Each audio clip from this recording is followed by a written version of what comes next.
Hey guys, Problem1701 here, and today we are going to be doing 11th Doctor stories on It's Armageddon. Now, of course, we've been going through all the Doctors on the It's Armageddon, and basically what we're looking at is what are the top 5 stories from each Doctor for the most part. We would save, if Armageddon was happening and you could only save 5 stories from each Doctor, and we're on the 11th Doctor right now, so what 5 Matt Smith stories would you save for posterity if you could only save 5? My list is very interesting too.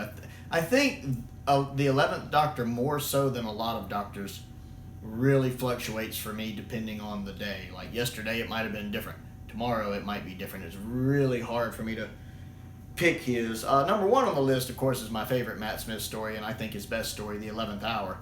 It's such a good jumping on point for Doctor Who.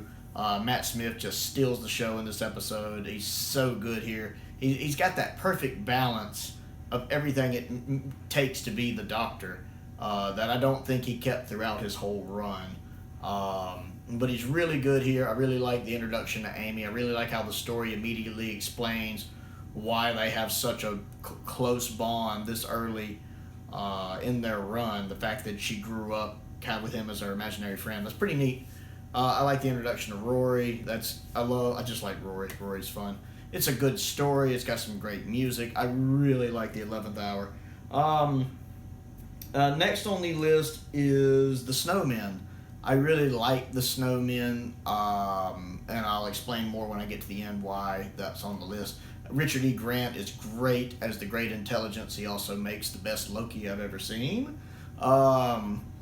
But he's just great as the Great Intelligence. It's a great way to bring a classic character back. This was actually the first time I had ever seen the Great Intelligence, because I had never seen Web of Fear or Abominable Snowmen, which I still haven't. But he's just so good in this. I like the Snowmen themselves. I like the story. I like this version of Clara a lot. I really enjoy the Snowmen, and I think it does a good job setting up this latter part of Matt Smith's era, which I really like for the most part. Next on the list is the Bells of St. John, continuing on, meeting the new version of Clara, the one that we would end up with, and I like her with Matt. I like the Bells of St. John. I like the idea of something in the internet. I like that, again, it's the Great Intelligence pulling the strings. I like how he hacks the little spoon thing here. I like the Bells of St. John. It's really fun. I love his motorcycle. Next on the list is Name of the Doctor. One, it has the greatest opening of probably any Doctor Who ever. Seeing her interact with all the classic Doctors and that epic music playing right there. I like how well Matt plays when he gets upset when he hears about Trenzalore. I love the music that plays there. Murray Gold does some great Doctor Who music. I love the music that plays there. I really like when he's in the TARDIS talking about her. You don't listen, do you? You lot never do. It's where I'm buried. Trenzalore's where I'm buried. That whole bit is really, really good. I like him going to Trenzalore and seeing how desolate and destroyed it is. Them running around the TARDIS is nice. The little bit with Richard E. Grant here inside the TARDIS and it's just the split in time is really weird. That kind of pulls the episode down. It gives it a good reason for how everything sets up. It's good plot-wise, but it doesn't make any sense. When the Doctor dies, there's just going to be a rip and it's really, really weird. And I don't like the fact that when Richard E. Grant goes in and when Clara goes in, they just kind of reuse the shots from the beginning. I really wish they had done more shots. I guess they couldn't for budget reasons. But I hated the fact that, it's just those shots from the beginning recycled again. I would have liked for them to have done more with that, had more cuts of the Richard E. Grant's Great Intelligence and Clara interacting with the Doctors. That would have been neat. And of course, I love the ending. The ending's really good with the reveal of John Hurt. I really think Snowmen, Bells of St. John, and Name of the Doctor almost act as a trilogy. That's one of the reasons why they're on this list. They tell kind of a beginning, middle, and mostly end with the last story on the list wrapping that up, and that's Day of the Doctor. I feel like you have to have Day of the Doctor. It's not my favorite multi-Doctor story, but it is an epic story. And I really think these 4 stories with Clara in it do tell kind of a whole story, basically. It's one of the reasons why I put all 4 of them on this list, is I do think they tell a complete story between Snowmen, Bells of St. John, Name of the Doctor, and Day of the Doctor. But Day of the Doctor is so epic. Not only do you get Matt Smith being good, you have David Tennant back being good, you have John Hurt in it being good, you have the curator at the end, which is a great moment. You have the Doctor showing up to save Gallifrey, which is a great moment.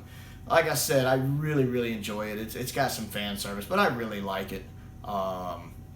There was a couple others that were close to getting on this list. I really wanted to put The Beast Below on there. I love The Beast Below. I've always felt it was underrated. And I came really close to putting Victory of the Daleks, because that one has really grown in my estimate over the years. I do, for the most part, like Victory of the Dalek. It just has a couple nitpick things that have always held it back. One was the Paradigm Daleks, which I'm kind of over, to be honest. That doesn't really bother me anymore. I just wish we could have seen their secondary weapons that they were supposed to have had. That would have been cool.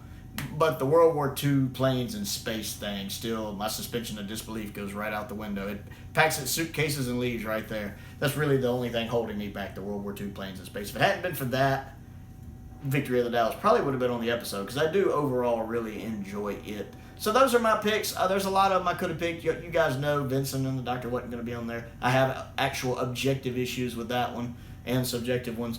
Girl Who Waited, I was tempted, but the Doctor himself is kind of sidelined in that story, and I really wanted to focus on stories with the Doctor doing cool stuff.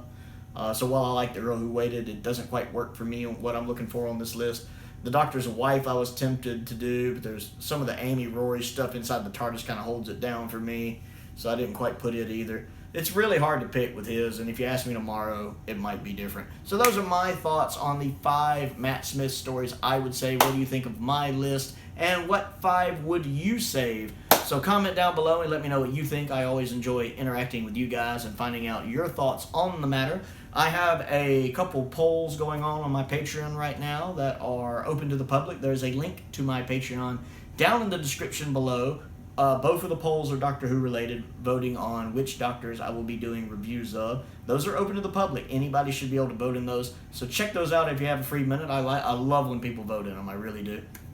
So check that out. Also, click the like button, click the subscribe button, click the bell for notifications so you never miss out on a new video. I really do want to hit 1,000 subscribers as soon as I can, because it opens up a lot of stuff that you can't do until you hit that, like community posts, community pictures, stuff like that, things to help grow the channel even more. Most importantly, though, stay safe out there, and thank you for watching.